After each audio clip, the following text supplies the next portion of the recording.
And now for my parting shot. I've lived in Brooklyn for more than 40 years now. I arrived in the early 80s when it was unsafe and scary to walk a lot of the streets. And I saw the city rise up through the 90s and beyond, helped by Mayor Giuliani and then Mayor Bloomberg, 2 terms apiece. And then came the start of the slide. Mayor de Blasio, Mayor Adams, soft on crime, high on taxes, anti-business, and do nothing about the homeless, but spend hundreds of millions of taxpayer dollars serving illegal immigrants because we're a sanctuary city. Yay! I stepped over sleeping homeless people in the subway on my way to Newsmax early on Sunday mornings, and I watched drugstores lock their goods behind plexiglass because of all the shoplifting, and heard about the stabbing at the promenade in the far right corner where I always go to sit and stare at the Manhattan skyline.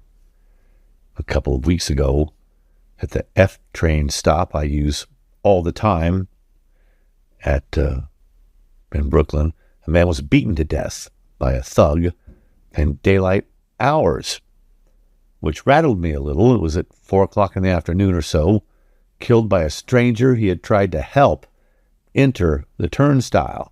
The victim was 64-year-old Nicola Tanzi of Brooklyn. The New York Post called him a beloved grandfather and security guard who had survived both 9/11 attacks on the World Trade Center. The attack was random and unprovoked by a 25-year-old crazy who had been arrested dozens of times before. Deranged and psychotic, reports said.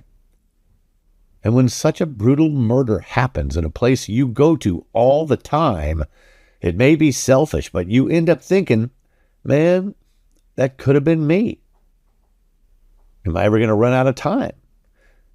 And now New York City is likely to elect an ultra-liberal Muslim mayor, a guy who's soft on crime and criticizes cops, a guy who promises free services for all because, hell, we'll just make rich folks pay for it. Hard times are coming, it feels like. And they're coming just as it is time for me to leave New York anyway. In a few months, I'll be moving out of Brooklyn and headed down to South Florida, where family needs can no longer be delayed or denied.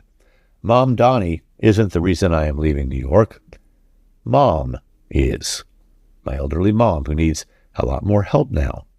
It is the right thing to do. But Mamdani is at least making me feel a little less sad about leaving New York when the time comes, because things will only get worse on his watch.